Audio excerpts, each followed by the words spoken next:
야담상회를 찾아주신 선비님들 감사드려옵니다. 야담상회와 함께 즐거운 시간 보내시길 희망해 봅니다. 첫 번째 이야기 시작합니다. 옛날 옛적 정처 없이 떠돌아다니는 한 나그네가 아름드리 떡갈나무 잎이 우수수 떨어져 이리저리 바람에 휘날리는 하늘을 올려다보고 있었습니다. 바람의 기세가 흉흉하니 이거야 참으로 매섭기가 그지없구만. 팔자 좋게 중얼거리는 이 나그네의 도포자락은 낡고 해져 이제는 옷이 아닌 넝마가 되기 직전이었고 쓰고 있던 간 역시도 여기저기 찌그러지고 구멍이 나 볼품이 없었습니다.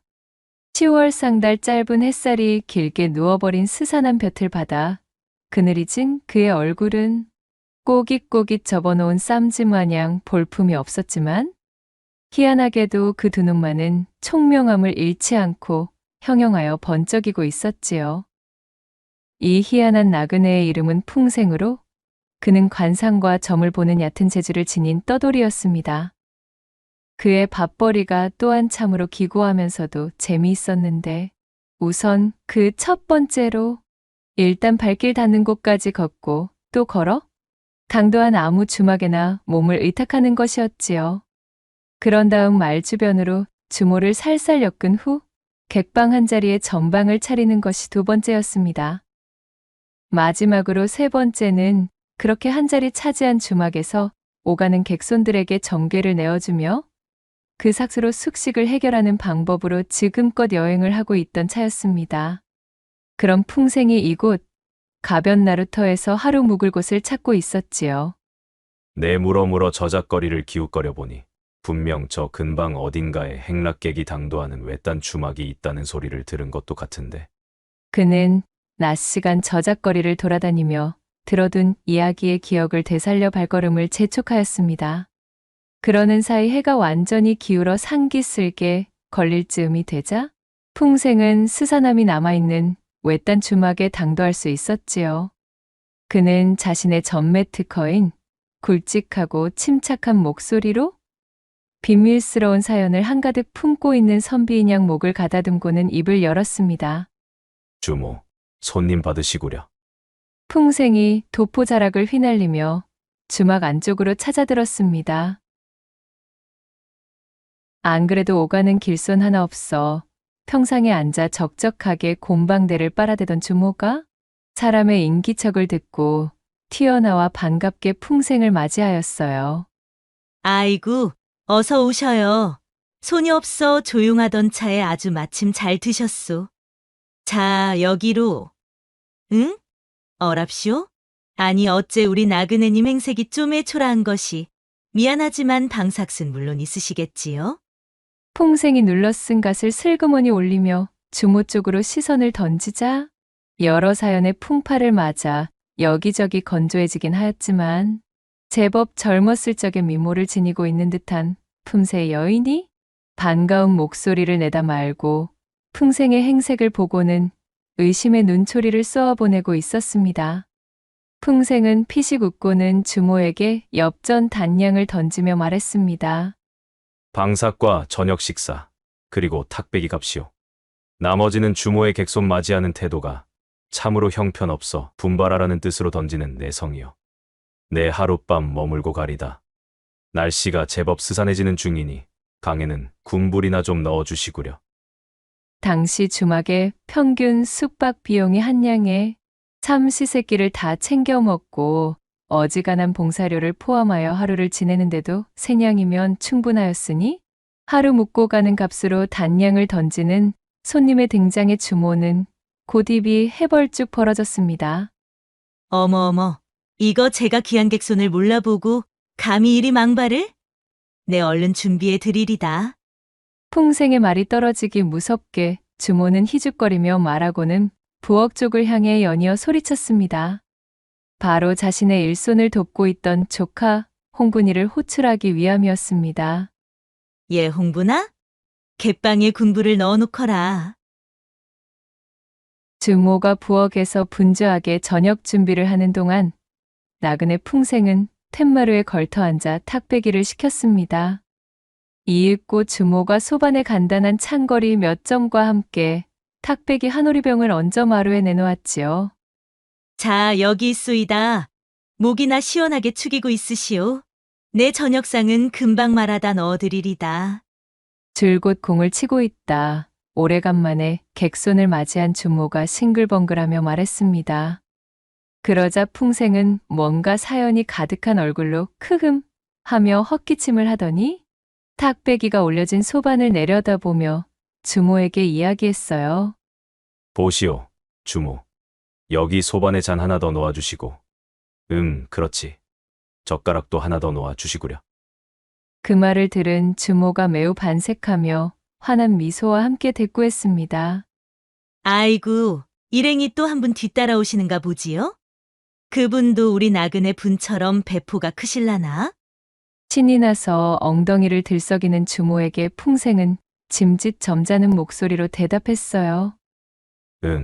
일행 말이오? 아니오. 그런 것이 아니오. 나와 동행하는 일행은 없소이다. 나는 혼자요. 예? 나그네 양반 혼자라굽쇼. 아니 그럼 빈술잔과 젓가락은 왜?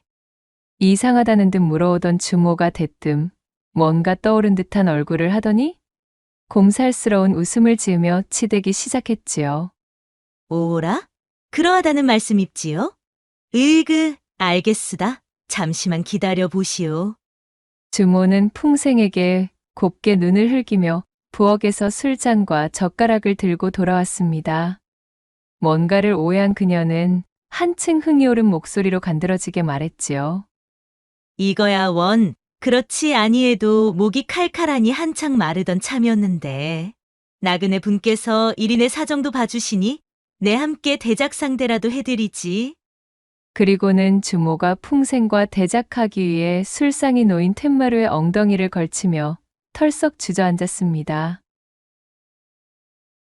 그 모습을 물끄러미 바라보고 있던 풍생이 다시 입을 열었어요.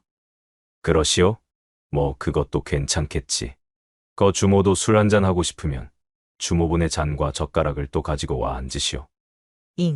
뭐시라고요? 또 젓가락과 술잔을 내오라고요? 주모도 함께하고 싶다 하지 않았소. 그럼 당연히 주모의 것도 가지고 와야지. 아니, 그럼 방금 가져온 이 젓가락과 술잔은 대관절 누구의 몫이란 말이오? 함께 붙은 일행분도 없으시다면서? 주모가 어리둥절한 표정을 하며 풍생에게 따졌습니다. 궁금하거들랑 내 천천히 이야기해 줄 것이니 어서 젓가락과 술잔이나 챙겨 들고 오시구려. 풍생의 말에 주모는 고개를 갸웃하며 몸을 일으켜 부엌으로 들어갔습니다. 이윽고 그녀가 자신분의 빈잔과 젓가락을 들고 오자 술상 위에 오른 잔이 총 3개가 되었지요. 주모는 풍생에게 술 한 잔을 따라 주었습니다. 술잔을 받아든 풍생이 근엄한 표정이 되어 주모에게 말을 건넸지요. 자, 여기 내 옆에 빈잔에도 술을 한 잔 따라 주시구려. 풍생의 주문에 주모가 연신 이상하다는 표정으로 빈잔에 술을 따랐습니다. 뒤따라 풍생이 주모의 손에서 호리병을 받아들고 주모의 술잔을 가득 채워주었습니다. 자, 거나하게 한 잔씩들 하십시다. 풍생은 술잔을 하늘 쪽으로 치켜들며 외치고는 제 술잔을 깔끔하게 비웠습니다. 그리고 나서 임자 없는 옆자리 술잔을 들고는 또 비우는 것이었지요. 아니 이보셔요. 나그네 양반. 대체 그 나머지 술잔은 어인 연유로 깔아두는 것이오? 있지도 않은 사람의 몫을 얻지? 주모가 의아한 표정으로 풍생을 쳐다보며 물었습니다. 그녀의 호기심 어린 물음에 풍생은 씩 웃으며 대꾸했지요. 허허, 보시오 주모. 이따 저녁상을 차려 드려올 때도 2사람분의 상을 부탁하겠소. 아니 점점? 거 연유라도 좀 속 시원히 말씀해 주시구랴. 궁금해 미칠 지경인데 이리 뜻만 잔뜩 들여놓고 어찌 대답을 해주지 않는 게요? 저녁상을 드려오면 내 그때 속 시원히 말씀드리리다.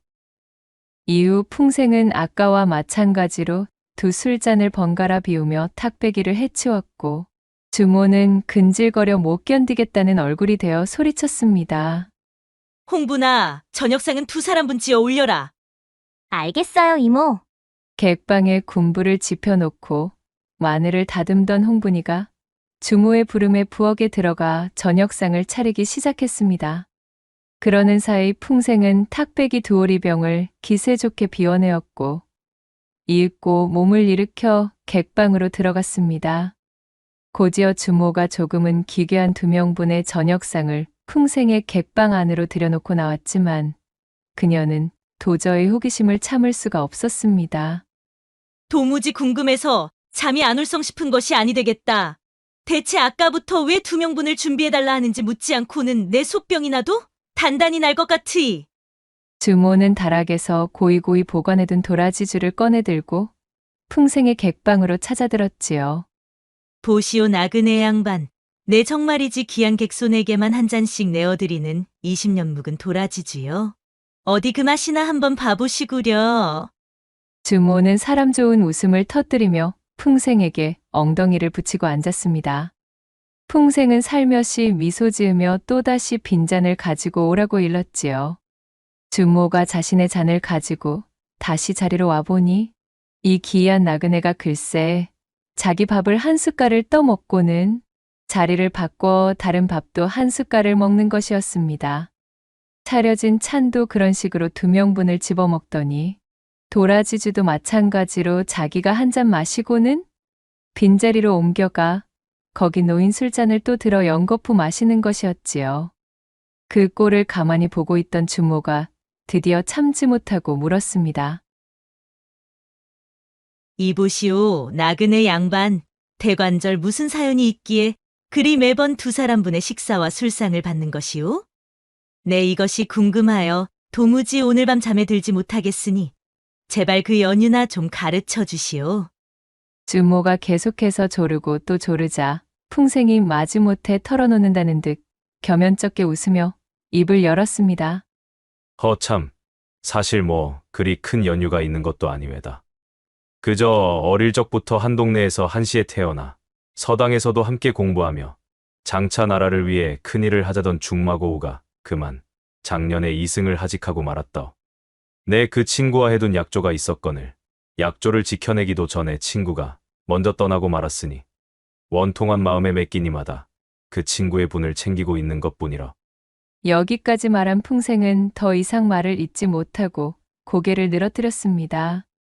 어느새 그의 어깨를 들썩이며 얼큰한 눈물을 토해내고 있었지요. 누가 보더라도 말 같지도 않은 뻔히 보이는 수작질이었지만 하필이면 이 외딴 주막의 주모에게 직격으로 통할 줄은 또 누가 알았겠어요. 이 모습을 본 주모는 너무나 감격하고 말았습니다. 제 한몸 추스리기 바빠 모두가 각자 도생하는 이 메마른 세상에 아직도 이리 의리와 교우를 중히 여기는 사람이 남아있었구나 싶은 마음이었어요. 주모는 행색이 초라하나 그 그릇이 담대한 이 풍생에게 묘한 호감이 돋기 시작했습니다. 그런 사연이 있는 줄도 모르고 이리 방정맞게 귀찮게 굴었구려. 자자, 사내 대장부가 어디 그리 눈물이 많아서야 쓰겠수? 내 잔 한번 받으시고 울음 그치시오. 오늘은 객손도 없고 나도 오늘 장사는 그만두고 우리 나그네님이랑 잔이나 더 나눠야겠수. 주모가 몸을 들썩이며 더욱 풍생의 곁으로 다가 앉으며 말했습니다. 그렇게 탁배기와 도라지주를 주거니 받거니 실없는 농담과 이런저런 이야기들을 나누며 담소꽃을 피우기 시작한 2사람. 어느새 취기가 잔뜩 오른 풍생과 주모는 누가 먼저라고 할 것도 없이 서로를 바라보다 말고 호롱불을 끄게 되었지요. 훌렁훌렁 옷까지 던지는 소리만이 어둠 속을 채웠고 이내 풍생의 객방 안은 군불이 필요 없을 정도로 활활 타오르기 시작했습니다. 그렇게 한창 건장한 풍생과 농익은 주모가 온 방 구석구석을 헤집으며 비와 구름을 몰고 오다가 서로가 가쁜 숨을 토하고 쓰러져 취기를 벗삼아 잠이 들고 말았습니다. 한참이나 시간이 지나고 새벽 달기 울며 어스름 하늘이 밝아오자 소피를 보기 위해 주모가 비몽사몽 눈을 떴습니다. 응. 아니 이 양반이 어디를 간 게야? 자신 옆에 널브러져 있던 풍생이 온데간데 없는 것을 확인한 주모가 옷을 챙겨 입고 밖으로 나왔지요. 바로 그때쯤 객실의 이 방 저 방을 여기저기 돌아보던 주모의 귀에 어디선가 간드러지는 소리가 들려오기 시작했습니다. 이는 필시 남녀가 지독하게 얽혀 운우를 나누는 소리였습니다. 아니 이게 대체 무슨 소리요? 어젯밤 받은 객손이라고는 풍생뿐이었거늘 대관절 이것이 어찌된 연유인가 싶어진 주모가 방문 옆에 놓인 홍두깨를 꼬나쥐고 소리가 나는 쪽으로 향했습니다. 세상에 이럴 수가요. 소리의 근원지는 다름 아닌 친정 조카딸 홍분이의 방이었습니다. 거기 웬 놈이요? 홍군이한테 뭔 짓거리를 하는 겨 시방? 주모가 문을 벌컥 열며 크게 소리치자 태초의 상태로 풍생의 목덜미를 휘감고 있던 홍분이가 깜짝 놀라 이불을 뒤집어쓰며 숨어버렸고 그 위에 올라타고 있던 풍생은 두 눈을 끔뻑거리며 주모를 쳐다보고 있었습니다. 아니 나그네 양반. 대체 여서 무얼하고 있는 게요? 나그네 양반이 대체 왜 홍군이와? 방 안의 광경을 목격하고 어질어질해진 주모가 홍두깨를 놓치며 중얼거렸습니다. 그러자 짐짓 턱기침을 하고는 자세를 고쳐 앉는 풍생. 이윽고 옷을 고쳐 입은 풍생이 매우 점잖은 목소리로 천천히 말했습니다. 보시오 주모. 어젯밤 나는 주모와 회포를 거나하게 풀었기에 불만이 없었소만.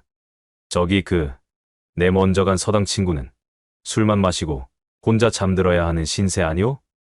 이 어찌 딱하지 않을 수가 있었겠소이까. 하여내 어쩔 수 없이 친구의 사정을 살피기 위해 이 처자와 거사를 나눈 것이니 머무 노여워는 말아 주시오. 입을 쩍 벌리고 풍생의 궤변을 듣고 있던 주모는 너무 어처구니가 없어 반응하는 것조차 잃어버린 채 넋을 빼고 풍생을 바라보았습니다. 이윽고 정신을 차린 주모가 두 눈에 쌍심지를 켜고 소리쳤지요. 아니 뭐가 어쩌고 어째? 당치도 않은 요소를 늘어놓아도 유분수지. 에라이 이놈의 썩어나 자빠질 놈아. 풍생의 헛소리를 들은 주모는 그 길로 홍두깨를 집어들고 방 안으로 뛰쳐들어가 눈에서 불꽃을 뿜으며 풍생을 작살내려 달려들었습니다.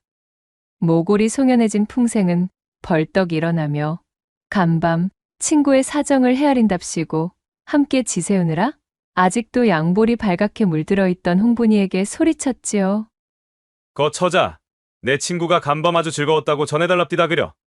그리고는 제 집신을 두 손에 거머쥔 풍생은 껄껄 웃으며 맨발로 주막에서 도망쳐 36개 주랭랑을 놓는 것이었습니다. 언젠가 다시 내 손에 잡히면 아주 유저를 내버릴 줄 아시오. 주모는 분이 풀리지 않은 채 씩씩 콧김을 뿜으며 저만치 도망가는 풍생의 뒤통수를 향해 고함을 질러버렸지요. 그로부터 얼마나 시간이 흘렀을까요? 지친 발걸음으로 초행의 험준한 고갯길을 넘어가던 풍생은 제 뱃속에서 꼬르륵거리며 밥을 달라 농성 중인 소리를 듣고는 자리에 주저앉아 버렸습니다. 어이구야, 힘들다 힘들어. 이놈의 고갯길은 어찌 이리도 험준하고 괴팍한 것인가? 나같이 고귀하고 고매하신 선비께서 넘기에는 지독스럽게도 흉측한 고갯길이로구만. 풍생이 침을 탁 뱉으며 볼멘 소리로 중얼거렸지요. 그는 크게 한숨을 뱉으며 퉁퉁 부은 제 다리를 주물렀습니다. 그러고 보니 그전 주막에서 거나하게 한 상 해먹은 뒤로 벌써 달포가 지났구먼. 다음 주막으로 당도하려면 천상 이 고갯길을 넘어야만 한다던데 여서 주막 그림자라고는 포빼기조차 보이지가 않으니원. 쌓인 회포나 거나하게 풀고 싶은데 온몸이 근질근질하여 참을 수가 없도다. 풍생은 그 예전 볼을 발갛게 물들이며 수줍어하던 홍분이의 얼굴을 떠올리며 입맛을 다셨습니다. 그렇게 풍생이 몸을 일으켜 죽을 힘을 다해 고갯길을 넘고 보니 듣던 대로 정말 마을 초입으로 들어서기 전에 갈림길에 조그마한 주막이 하나 눈에 들어오는 것이었습니다. 드디어 살았다 싶어진 풍생이 마지막 힘을 쥐어짜 주막으로 당도했습니다. 보시오, 주모. 여기 손님 한 명 받으시구려. 풍생은 힘껏 목소리를 가다듬으며 본래의 경박함을 감춘 예의 그 점잖은 척을 잔뜩 뒤집어 쓴 채 주모를 호출했습니다. 예, 나갑니다요. 마당으로 들어선 풍생의 목소리를 듣고 주모가 나오며 외쳤습니다. 이번 주막의 주모는 나이가 꽤나 있어 보이는 주모였지요. 주모의 외견을 확인한 풍생이 혀를 차며 실망감 가득한 목소리로 조용히 이번에는 즐거움을 뽑아먹기 글렀다며 중얼거렸습니다. 예, 객손 양반, 뭐라고 하셨소? 아니 왜다. 내일당 국밥과 탁배기 한 사발부터 먼저 하고 오늘 묵어갈 예정이니 방 하나 주시오. 그래요, 그럽시다. 마당 밖에 우두커니 서 있지 말고 이리 안으로 들어오시오. 예, 복내야, 객손 오셨다. 군불 지피거라. 제 여식을 호명하는 듯한 주모의 외침을 들은 풍생이 아쉽게 되었다 싶었던 차에 마침 잘 되었다 여기고는 눈을 빛내며 부엌 쪽을 바라보았습니다. 이윽고 젊은 처자 하나가 짜증이 가득한 몸짓으로 털레털레 부엌에서 나오며 외쳤지요. 아이씨, 엄해요. 그만 좀 부려먹으란 말이여. 하루 종일 일하느라 온몸 마디가 아프다고요. 아니 못이여, 저런저. 야이 망할 거사. 너가 집구석서 하는 것이 못이가 있다고. 고로코름 유세여 유세가. 잠자코 객손 맞을 준비나 썩 하지 못하겠어? 으휴, 내 팔자야. 복내라 불린 처자는 이를 드러내며 짜증을 내곤 획하니 부엌으로 도로 들어가 버렸습니다. 주모는 으르렁거리는 표정으로 복내의 뒷모습을 흘겨보다 이내 풍생을 향해 몸을 돌리고는 겸연쩍은 듯 말했습니다. 아이고, 객손 양반, 이거 민망스러워서 어쩝니까요? 저것이 늦음하기 가진 제 여식인디 보시는 바와 같이 애비 없이 잘 한 통에 버르장머리라고는 눈을 씻고 찾아볼래야 찾아볼 수가 없으니 쪼까 양해 부탁드립니다요. 뭐 그런 말씀을 다 하시오. 본디 자식 이기는 부모가 어디에 있겠소? 객손들 눈치 봐가며 양해를 구할 일이 아니니 전혀 심려하지 마시구려. 그나저나 주모께서는 어찌 깊은 사연이 좀 있어 뵙니다마는. 이 몸이 이리 늙어 낮아 빠지기 전에는 그래도 저쪽 개성바닥에서 나름대로 이름 있는 기녀롭게 날려본 역사가 있습지요. 헌데 어쩌다 보니 이렇듯이 그 애비가 누군지도 모르는 딸아이 하나를 얻고 난 뒤로는 퇴기 신세가 되어 흘러들었고 이놈의 조그만 주막 하나 겨우 건사하여 꾸려가고 있지를 않았겠소? 조선 팔도에 이쯤 되는 사연 없는 이가 어디 있겠소마는 대충 그러한 사연이 왜다? 대답을 마친 주모가 자신의 지나간 세월을 곱씹듯 주름이 진 눈웃음을 흘리며 쓸쓸하게 웃었습니다. 풍생은 주모의 대답을 듣고는 평상에 앉아 한동안이나 잠자코 생각에 잠겼지요. 그는 복내가 들어간 부엌과 주모를 번갈아서 바라보더니 이내 힘차게 고개를 끄덕였습니다. 쏘은살을 닮은 시간은 하염없이 흘러갔습니다. 풍생이 주막에 당도한 날로부터 달포가 지난 시점이었지요. 그 시절 작고 한산하던 이 주막집에는 새로운 객방이 들어섰습니다.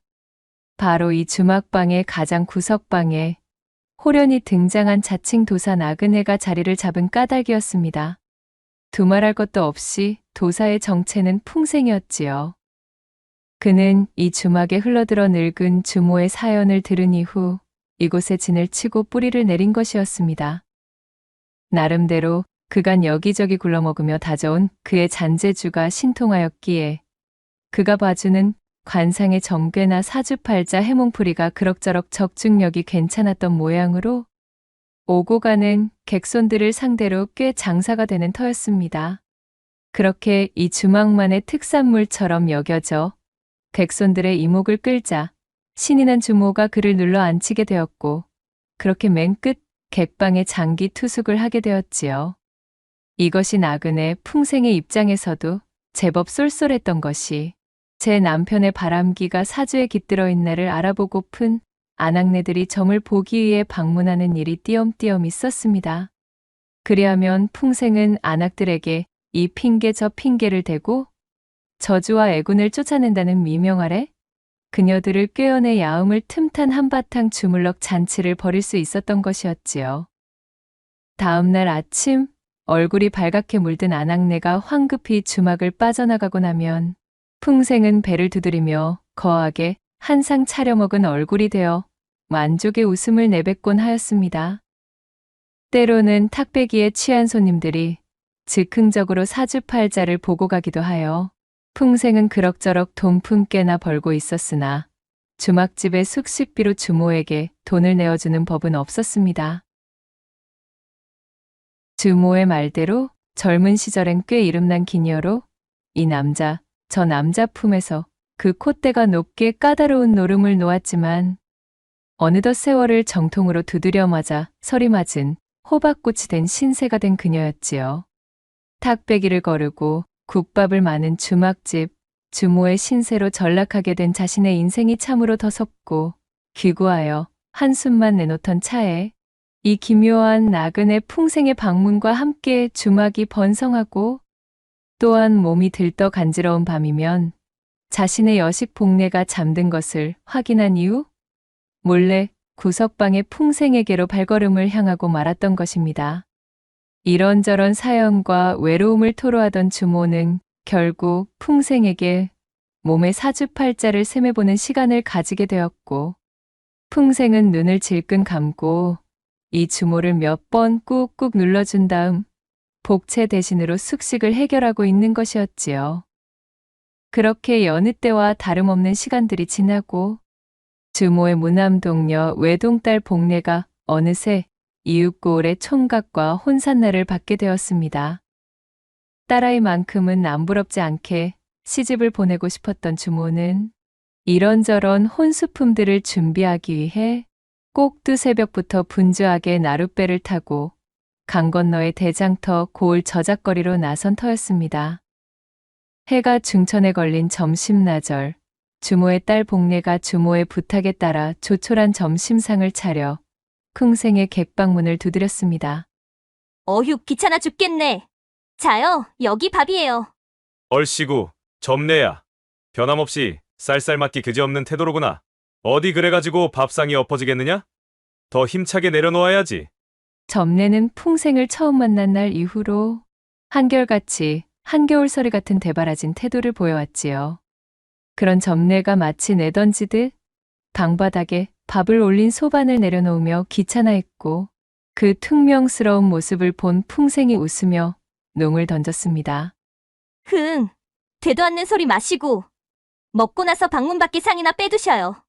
자고 일어난 이불을 개며 정리하던 풍생을 향해 복례가 쏘아 붙였고 풍생은 기지개를 켜며 그녀에게 대답했습니다.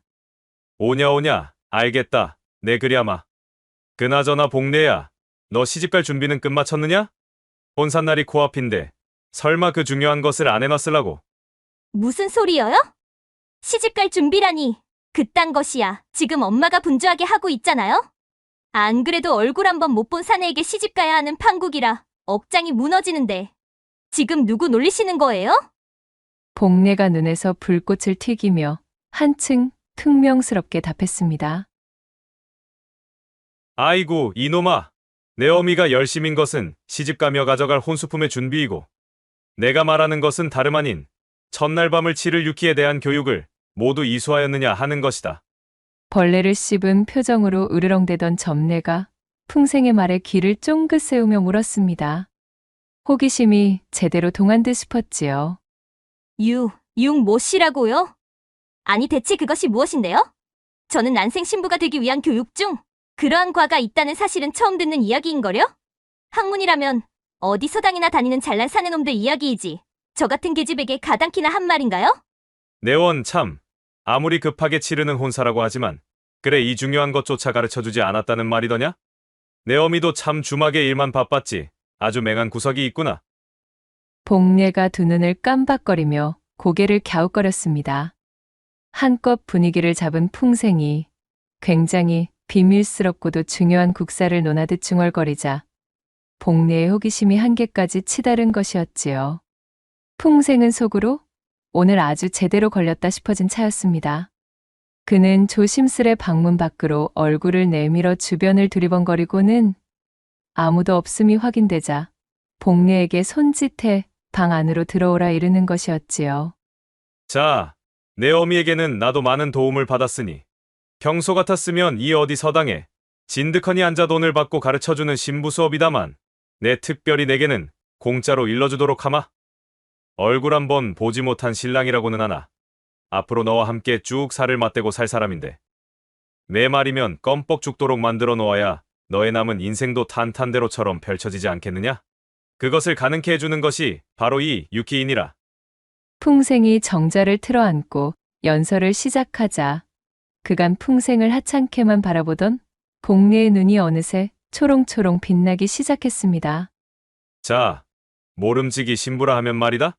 초야의 신랑에게 유키, 즉 6가지 기쁨을 주어야 백년해로를 하는 법.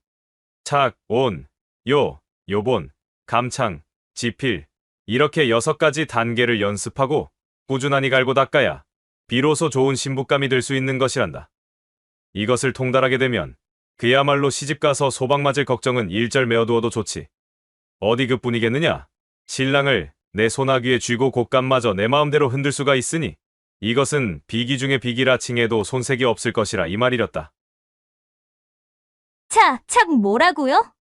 온, 요, 또 모시기. 에익 짜증나.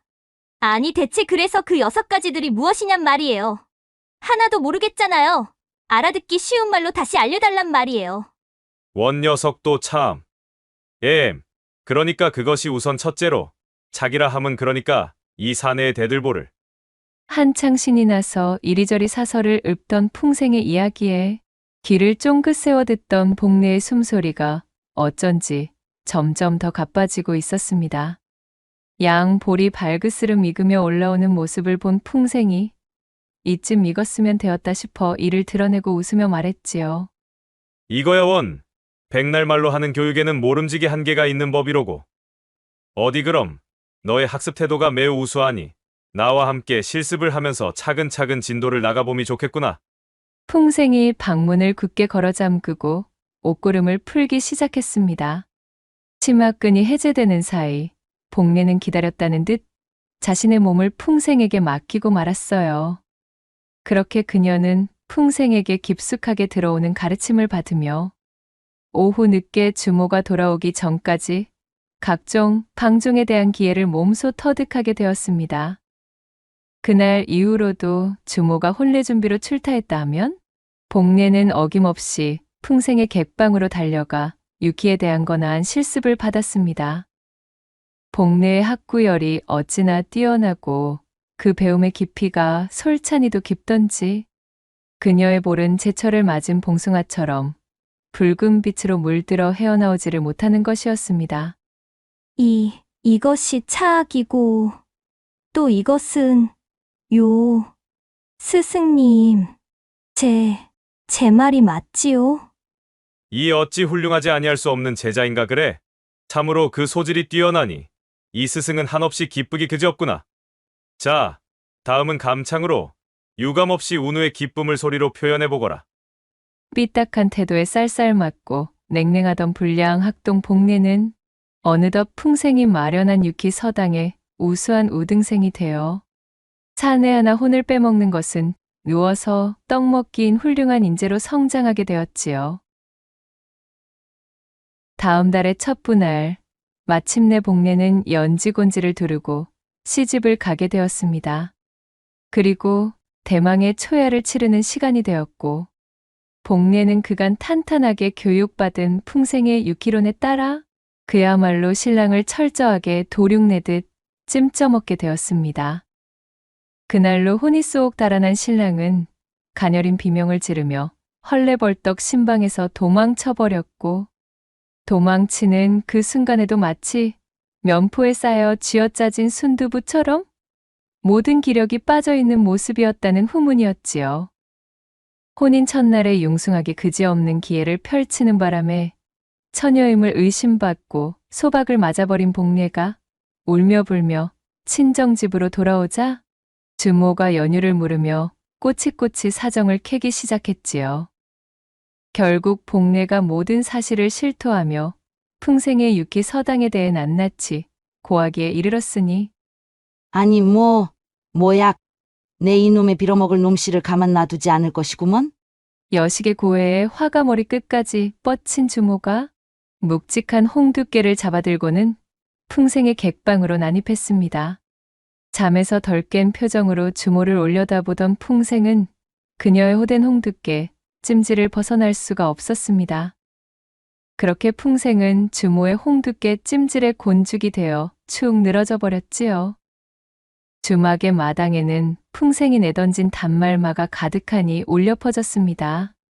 결국 사건의 전말을 알게 된 주막의 남자 손님들에게까지 문매를 맞고 뒷덜미가 잡혀 관아까지 끌려가 치도곤을 당한 풍생은 모진 고신에 그만 절름발이 신세가 되어 길고 길었던 나그네 방탕질과 주막을 전전하며 풍류를 누비던 행사에서 손을 씻고 얌전히 살아갈 수밖에 없었다는 후문이 전해지고 있사옵니다. 두 번째 이야기 시작합니다. 조선의 어느 산골 마을에 일찍이 혼여곡이라 불리던 계곡이 있었습니다. 근방의 사람들은 그 이름만 들어도 몸서리를 치며 아주 치를 떨던 계곡이었습니다. 산세가 험하고 사방이 절벽길인데다 우거진 수풀들이 첩첩이 병풍처럼 둘러져 있어 초행인 사람은 반드시 길을 잃고 헤매다 변을 당하는 곳이었지요. 게다가 그 주검조차 제대로 발견할 수 없어 장례도 제때 치를 수 없었으니 실로 위세가 대단한 곳이었답니다. 아버지, 또 혼여곡을 넘어서 가시려고 그러시죠? 다른 길로 돌아가시면 아니 되나요? 정말이지 그곳은 너무나도 요사스럽기로 이름이 높잖아요. 아버지께서 그러한 곳에 발을 들이시려 한다니 제가 걱정이 이만저만이 아니어요. 어이구, 얘야. 물론 이 애비도 혼여곡에 들어가고 싶은 생각일랑 없지만 그렇다고 몇 심이나 더 우회하여 가다가는 일정에 차질이 생길 것이 뻔하지 무엇냐.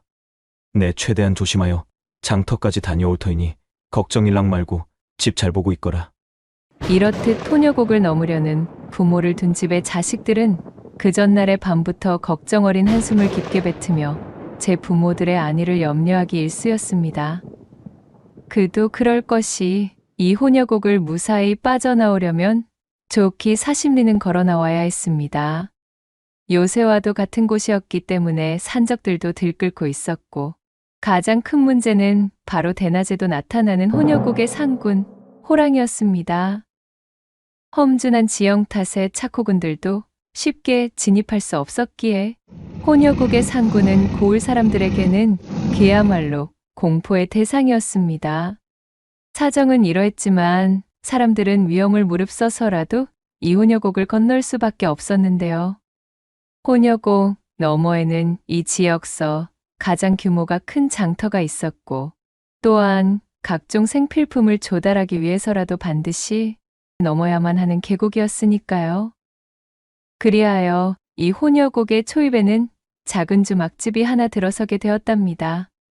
바로 혼여곡을 지날 때 여럿이 모여 무리를 짓기 위한 거점이었지요. 안전을 위해 어떤 길소는 며칠씩이나 주막에서 혼여곡을 건널 무리를 기다리기도 했습니다. 오늘은 바로 이 혼여곡에 얽힌 이야기입니다. 매서운 추위를 등에 업고 눈발이 흩날리던 어느 겨울, 혼여곡을 건너기 위해 주막에 당도한 처자가 있었습니다. 날씨가 점점 흉해지는 것이 참으로 걱정이네. 이런 매서운 날씨에 목적지까지 무사히 당도할 수 있을지 모르겠구나. 그녀는 집에서 홀로 병든 아비를 보필하고 있던 처자 옥란이었지요. 아비를 위한 약을 사기 위해 혼여곡 넘어 큰 의원으로 여정을 떠난 참이었습니다. 옥란의 효심이 매우 지극하여 이웃 사람들의 만류에도 아비의 병에 용하다는 약을 구하기 위해 길을 재촉했던 것입니다. 벌써 이틀이나 시간을 지체했으니 어서 서둘러야겠다. 홀로 남아있을 아버지의 병세가 염려되니 속히 약을 구해 돌아가야겠어. 근심 깊은 얼굴로 주막에 들어선 옥란은 자신의 지친 몸을 누일 생각도 않은 채 곧바로 혼여곡을 건널 무리들이 있는지부터 알아보기 시작했습니다. 다행히도 주막집에는 혼여곡을 건널 예정인 사람들이 한데 모여 출발 준비를 하고 있었지요. 실례합니다. 혹시 혼여곡을 건너실 분들이신가요? 그렇소. 아주 딱 맞춰 당도하셨구만요. 이제 막 채비를 마치고 출발하려던 참이오. 정말 다행입니다. 저도 혼효곡을 건너야 하오니 괜찮으시다면 일행에 합류하고 싶어요. 이렇게 참하고 고운 처자가 동행해준다니 고단한 길에 좋은 말벗이 되겠구려. 일행의 인솔자로 보이는 사내가 반색하며 자신을 반겨주자 옥나는 긴장하던 마음을 안도하며 무리에 합류하였고 모여있는 일행 틈으로 들어가 간단한 인사를 마쳤습니다. 혼여곡 너머의 대장터로 향하는 소금장수며 보부상, 대부분 상인들로 꾸려진 일행은 참으로 건장하고 다부진 사내들로 이루어진 무리였습니다. 산전수전을 다 겪은 듯한 박력을 풍기는 그들의 모양새에 가슴을 졸이던 옥나는 내심 안도할 수 있었습니다. 다행이야. 저토록 건장한 사내들과 일행을 꾸린다면 큰 무리는 없이 혼효곡을 건널 수 있겠구나. 자, 그럼 이제 슬슬 출발토록 하시지요. 굳은 날씨가 조금 걸리긴 하지만 이미 무리를 짓기 위해 많은 시간을 허비하였으니 촉히 길을 재촉하도록 하시자고요. 여러분들, 그럼 모쪼록 잘 부탁드리겠습니다. 그렇게 심기일전하여 길을 재촉한 일행들은 지체 없이 주막을 나서 혼여곡 입구로 들어섰습니다. 이때까지만 하여도 옥나는 꿈에도 몰랐지요. 앞으로 자신에게 닥치게 될 크나큰 위기를 말입니다. 조심하시오. 땅이 얼어 까딱하면 절벽으로 곤두박질 당할 것이오. 오늘따라 혼여곡 산세가 유독 험하네 그려. 다들 정신 꽉 차리고 따라들 붙으시게. 절벽에 붙어서 꽁꽁 언 바닥을 조심스레 짚어가며 발걸음을 옮기던 일행들은 점점 굵어지는 눈발에 걱정거리가 쌓여가고 있었습니다. 일행 중 유일한 여자였던 옥난이 뒤처지느라 그 속도를 맞추기 위해 좀처럼 계곡을 넘어가는 일정의 기세가 붙지 않았기 때문이었어요. 이러다간 이 엄동설 안에 야숙이라도 해야 할 판이요. 사내들은 내심 불만 가득한 목소리를 내며 한참 뒤처져 따라오는 옥난을 흘겨보고는 깊은 탄식을 뱉었습니다. 주막에서 출발할 때만 하더라도 옥난의 단아하고 밭꽃 같은 미모에 저마다 음험한 마음을 품으며 선뜻 그녀를 받아주었으나 막상 자신들의 발목을 붙잡는 골칫거리가 되자 대단히 짜증이 오른 모양새였어요. 참으로 미안합니다. 길이 고되다 보니 일행 여러분들께 저는 짐만 되네요. 허참, 어디 혼여곡 넘기가 그리 쉬울 줄 아셨소. 낯짝이 반반하여 여정길에 흥이나 돋을 수 있으려니 했는데 이거야 원영. 투덜거리는 사내들 틈에서 옥나는 엄동설 안에 꽁꽁언 다리를 열심히 주물러가며 제 발을 분주히 놀렸으나 참시새끼 험준한 여정에 이골이 나 있던 장사꾼 사내들을 따라잡기란 여간 힘든 것이 아니었습니다. 행렬에 피해를 주지 않으려 이를 악물고 몸을 추스렸지만 난생 처음 넘어보는 그것도 이리 험준한 고개를 넘는 일은 그녀에게 체력적으로 엄청난 부담을 던져주는 몹시도 혹독한 일이었지요. 앞을 구분하기 어려울 정도로 거세진 눈발이 옥난의 눈앞을 매섭게 어지럽히며 그녀를 괴롭히고 있었습니다. 참으로 큰일이구나. 그저 일행을 꾸리는 것이 기뻐 간과하고 있었는데 맨몸으로 한겨울에 눈 덮인 계곡을 넘는 것이 그리 녹록한 일이 아님을 잠시 잊고 있었지. 무엇이야. 나 때문에 이들의 발걸음을 지체하면 아니 될 일인데 조금만 더 힘을 내자. 옥나는 저만치 앞에서 자신을 기다리며 서슬퍼런 낯빛을 보이는 사내들의 기세에 잔뜩 주눅이 들었지만 지금 이 시간에도 병석에 홀로 누워 이제나 저제나 자신의 안전만을 기원하면서 약을 기다리며 홀로 있을 아비를 생각하면 결코 포기할 수 없었습니다. 험준한 산세와 얼어버린 얼음판, 게다가 굵어지는 눈보라까지 더해지니 일행들은 점차 말 수가 없어져 묵묵히 걸음만을 옮기고 있었습니다. 먹장인 하늘에선 점점 폭설이 퍼붓기 시작했고 이미 쌓였던 눈도 채 녹지도 않은 터라 이내 허리춤까지 쿡푹 눈에 파묻히니 일행들은 거북이 걸음의 모양새가 되었습니다. 눈발이 점점 거세지는 것이 이대로는 경을 치겠구먼. 추위와 바람이라도 좀 피할 곳이 있어야 체력을 보존할 터인데 큰일이여. 20리는 좋게 넘어왔어야 정상일진데 아직도 이곳이라니 말이여. 걱정 속에 이리저리 눈을 헤치며 나아가던 그들은 잠시 후 저 멀리에서 허름한 동굴의 입구를 발견하고는 즉시 그쪽으로 향하며 외쳤지요. 저기 좀 보시오. 동굴이 있수이다. 필시 혼여곡을 지나다니는 10만이들이 꾸려놓은 대피호일 것이오. 부랴부랴 동굴 속 대피호에 당도하여 안으로 들어와 보니 일행들이 겨우 눈보라만 피할 수 있을 정도의 엉성하기 짝이 없는 동굴이었지만 이미 지쳐버린 그들에게는 좋은 휴식터로 안성맞춤이었습니다.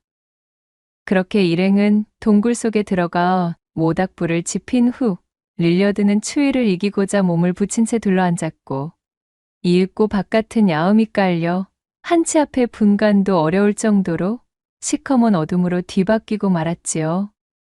큰일이오. 평소에 반도체 오지 못한 기분이구먼.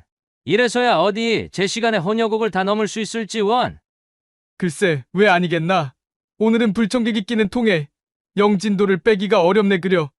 일행 중 하나가 옥난을 넌지시 바라보며 불만 섞인 목소리를 뱉자 풀이 죽은 옥난은 그만 고개를 푹 숙이고 애꿎은 모닥불만 바라보고 있었습니다.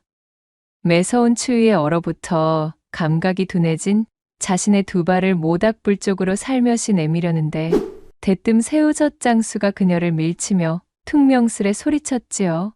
아니 이보시오. 처자, 거 좀 비켜서 보. 나도 몸 좀 녹입시다요. 아주 혼자서 무슨 복로빵이라도 잡아드셨소? 어머머! 맥없이 밀려난 옥난이 민망함과 황망함 가득한 눈으로 일행을 바라보았으나 혼여곡을 넘는 속도에 진전이 없음을 모조리 그녀의 탓으로 돌리고 있던 분위기인지라 일행 중 그 누구도 옥난의 편을 들어주는 이가 없었습니다. 네, 참으로 미안합니다. 일찍이 이런 험준한 곳을 홀로 나서본 적이 드물어서. 그게 뭐 자랑이라도 된단 말이오. 누구는 뭐 태어날 때부터 혼여곡을 건널 준비가 되었다는 겐지. 옥난은 내심 그들이 야속하다는 생각이 들기도 하였지만 입장을 바꿔놓고 생각해보니 생업이 걸린 그들의 애가 타는 마음을 모르는 바가 아니었습니다. 자신 역시도 집에 홀로 계실 아버지를 생각하면 이리도 가슴이 메이고 조바심이 나는데 저 사내들이라고 자신만의 사연이 없었을까요? 게다가 그럼에도 불구하고 이들의 도움을 받을 수밖에 없었던 것이 이들이 없다면 애초에 혼자서는 혼여곡을 넘을 엄두조차 낼 수 없는 신세였지요. 그런 사정을 아로새긴 그녀는 모닥불에서 몸을 비켜 한쪽에 웅크리고 말았습니다. 그나저나 대단히 큰일이오. 이러다 혹 산군이라도 만나면 꼼짝없이 당하게 생겼으니 말이오. 이끼 이 사람아. 어디 그런 말을 함부로 꺼내고 앉은 게요. 그 입 좀 조심하시오. 하필이면 천하의 재수 없는 소리를 방정맞게 발 없는 말이 천리란다는 것도 모르시오. 영물인 혼여곡 상군께서는 천리 밖에서도 그 소리를 듣고 나타난다고 하질 않소. 사색이 되어 호랑이 이야기를 꺼낸 사내에게 면박을 주던 새우젓 장수가 두려움이 가득한 목소리로 질타 섞인 대답을 뱉어낸 바로 그때였습니다. 말이 끝나기가 무섭게 약속이나 한 듯 산천을 찢어발기는 듯한 범의 포효 소리가 들려왔지요. 뭐시여 시방. 방금 그 소리는 호랑이 울음소리 아니던감? 소리가 바로 이 근방인디. 아이고, 참말로 야단났네 이거. 이 사람아, 그러게 왜 쓸데없는 소리를 짓거려서는. 그 입이 방정이네 방정이야. 일행들이 사시나무 요동치듯 경련하며 얼어붙어 있는 사이 옥난이 몸을 일으켜 대피호의 바깥을 향해 빼꼼 고개를 내밀어 보았습니다. 포효 소리의 주인공은 과연 그 몸집이 웅장하기도 하여 대피호 바로 근방의 바위 틈에서 천천히 내려오고 있었는데 가히 기와집과 견줄 정도로 집채만한 거대한 호랑이 한 마리가 앞발을 쓸며 어슬렁거리고 있지 않겠어요? 진짜로 상구님이 내려왔어요. 입이 벌어질 만큼 엄청난 이용에 깜짝 놀란 옥난이 엉덩방아를 찌으며 황급히 뒤로 물러서자 그녀의 말을 들은 일행들은 그야말로 바지춤의 오줌까지 죽죽 지리면서 본격적으로 몸을 떨어대기 시작했습니다. 옥난이 혼여곡에 진입하기 전 주막을 나설 때 보았던 그 다부지고 강인해 보이던 사내들의 모습과는 참으로 딴판의 모습이었지요. 사람 살려. 이 일을 어쩌면 좋은가? 호랑이의 거친 울음소리는 점점 더 대피호와 가깝게 들려오고 있었고 포효 소리에 동굴 속은 마치 지진이라도 일어난 듯 쩌렁쩌렁 울리고 있었습니다. 그렇게 서로를 부둥켜 안고 공포에 질려가는 사이 호랑이의 숨소리가 동굴의 한치 옆까지 들리게 되자 사내 중 하나가 기어들어가는 목소리로 입을 열었습니다. 이대로는 모두가 꼼짝없이 죽은 목숨이요. 솔찬이 안 된 일이긴 하지만 우리 중 하나가 대표로 제물이 되어 상구님의 노여움을 푸는 수밖에 없을 것 같구먼. 아니, 뭐시오? 방금 재물이라고 하셨소? 아무리 그래도 그렇지. 어찌 사람을 던져주자는 소리를 하고 있는 게요? 그럼 뾰족한 방법 있는가? 누구는 이런 소리를 하고 싶어 하겠느냐 말이오. 어디 더 좋은 수가 있으면 투덜거리지 말고 한번 꾀를 내어 보시오. 말은 쉽소만 내 말은. 이것이 어디 그리 쉽사리 결정 볼 수가 있겠냐는 말이오. 그렇다고 하면 대체 누구를 제물로 정한다는 말입니까? 그것이 어디 우리 마음대로 정할 수가. 그 말이 떨어지기가 무섭게 일행의 시선이 일제히 구석에 웅크리고 떨고 있던 옥란에게로 쏠렸습니다. 그리곤 새우젓 장수가 침통한 얼굴로 입을 열었지요. 어차피 이런 속도로는 상구님을 피한다 해도 결국에는 눈밭에 파묻혀 죽을 운명으로 정해져 있는 것이나 다름없다는 말이오. 다들 아닌 척하지 말고 냉정해져 보시오. 오직 나만이 이러한 생각을 하고 있는 것이 아니잖수. 이 처자와 끝까지 계속 동행하다가는 우리 모두 송장이 될 목숨이라 이것이오. 내 말을 똑똑히 이해하시겠소들. 아니, 아무리 그렇다고는 하나. 어찌 멀쩡히 두 눈을 뜨고 살아있는 처자를. 꺼림칙하다는 표정으로 일행 중 한 사내가 말하자 새우젓 장수가 버럭 고함을 치며 역정을 냈습니다. 그럼 내기 저 처자 대신 제물이라도 되시겠다는 거요? 내 그 결정 말리지는 않으리다. 무슨 소리야? 내가 미쳤소이까? 빌어먹을. 이거 별 수 없겠구만. 이보시게 처자 우리를 용서하시게. 당사자를 버젓이 앞에 두고 터무니없는 이야기들을 나누던 사내들이 죄책감 가득한 얼굴이 되어 옥란에게 다가오기 시작했습니다. 그들의 눈에 서려 있는 이기심과 공포심을 맞닥뜨리자 옥란은 밖에 있는 상군보다도 동굴 안에 있는 사람들이 더 무서워지는 것이었지요.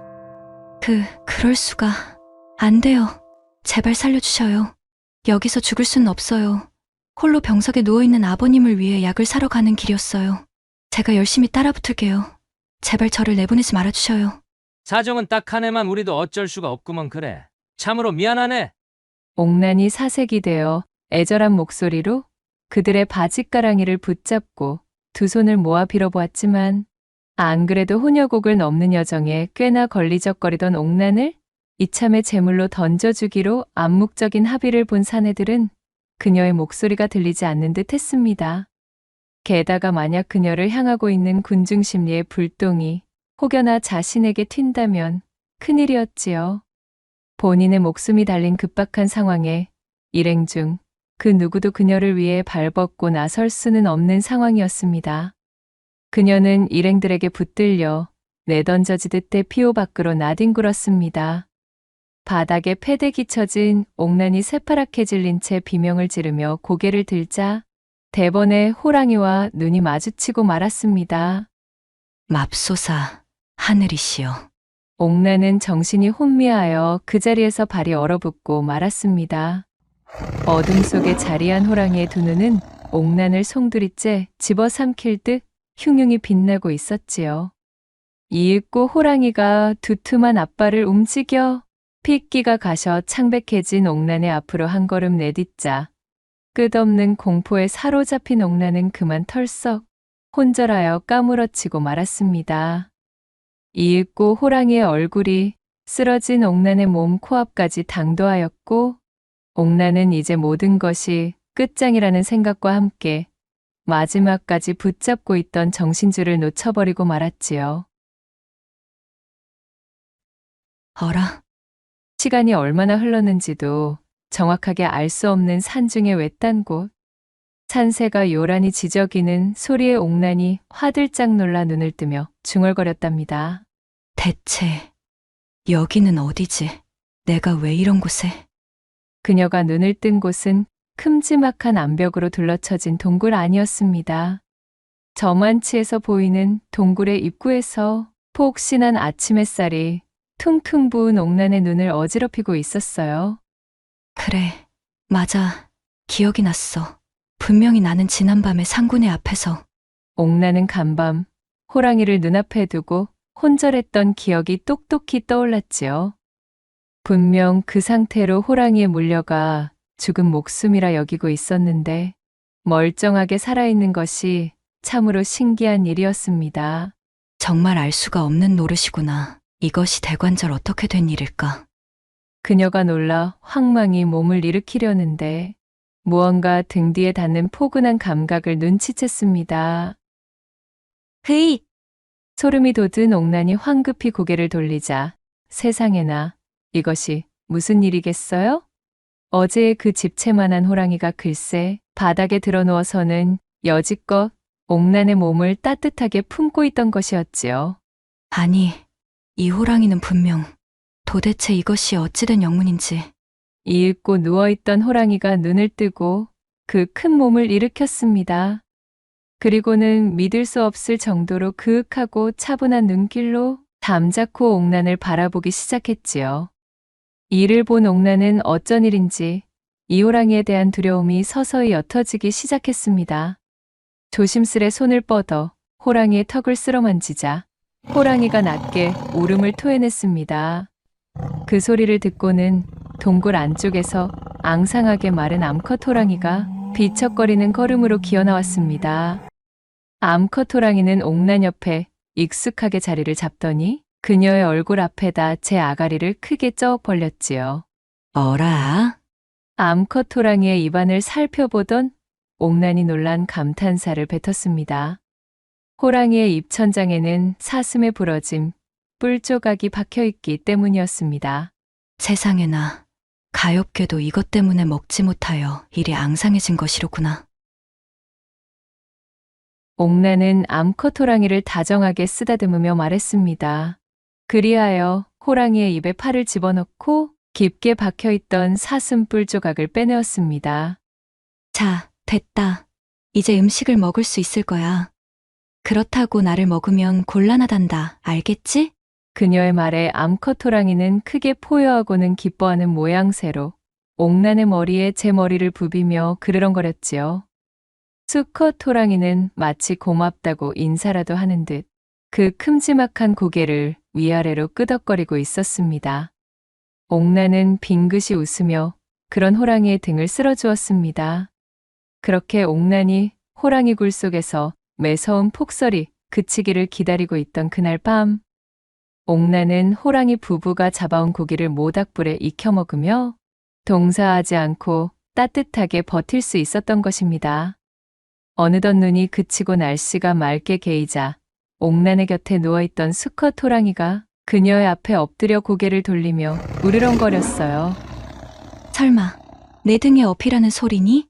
옥난이 조심스레 호랑이의 등에 엎혀 목을 감싸쥐자 수컷 호랑이는 기다리고 있었다는 듯 우레 같은 속도로 동굴 밖을 뛰쳐나가 고개를 넘기 시작했습니다. 눈에 보이는 풍경이 쏜살처럼 지나가는 통의 멀미까지 느낀 옥난은 호랑이에게서 떨어질세라 제 눈을 질끈 감고 호랑이의 목덜미 털을 감싸진 손을 꼭 붙들었어요. 그렇게 호랑이는 눈 깜짝할 사이에 신묘한 측지법이라도 쓰는 양 혼혈곡을 단번에 뛰어넘고 물을 건너 산골 깊숙한 곳에 자리하고 있던 옥난의 집 마당 앞까지 당도한 것이었습니다. 믿을 수 없는 일이 연이어 벌어져 입을 다물지 못하던 옥난이 채 놀라움을 거두기도 전에 그녀를 내려놓은 호랑이는 번개처럼 몸을 움직여 사라져버렸지요. 벙찐 표정으로 호랑이가 사라진 방향을 물끄러미 바라보던 그녀가 맥 빠진 목소리로 중얼거렸습니다.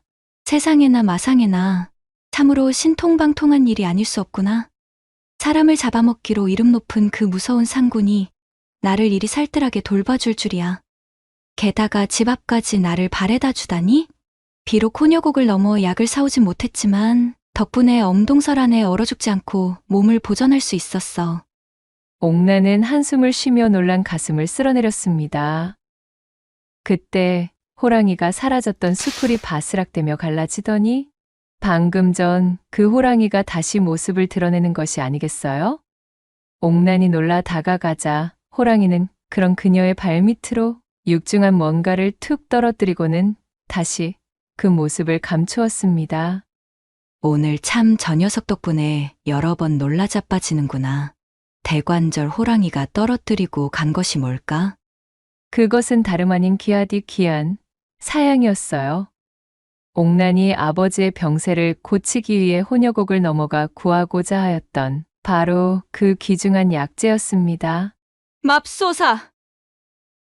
그날 이후 호랑이는 사흘이 멀다 하고 짐승을 사냥하여 옥난의 집 앞마당에 던져놓고 갔습니다. 사슴이며 곰, 멧돼지, 심지어 노루까지 옥난이 살면서 단 한 번도 구경해 본 적 없는 짐승들까지 턱턱 사냥하여 던져두는 통에 그녀는 놀라지 않을 수가 없었습니다. 호랑이의 덕분으로 아비의 약에 필요한 진귀한 재료들을 손쉽게 구한 덕택에 그녀의 아비는 나날이 병세가 호전되기에 이르렀고 이내 병석에서 일어나게 되었답니다. 호랑이가 던져준 짐승들의 고기 또한 매우 값이 나가는 것들이었으니 그것을 팔아 살림에 보탠 옥난은 차츰차츰 형편이 좋아지게 되었지요. 그녀는 은혜를 갚을 줄 아는 극진한 호랑이에게 받은 보은으로 자신의 아버지와 같이 어려운 형편에 몸져 누워있는 이웃들에게 호랑이가 준 귀한 약재들과 고기들을 나누며 그들을 돕기에 이르렀고 그렇게 은덕을 쌓은 그녀는 혼인을 하고 가족을 이룬 이후로도 큰 어려움이 닥치지 않아 해로할 때까지도 행복을 잃지 않고 지낼 수 있었다고 전해집니다. 그리고 그 순간까지도 호랑이는 그녀의 곁을 지켜주며 수호신처럼 옥난의 곁을 맴돌았다고 하지요.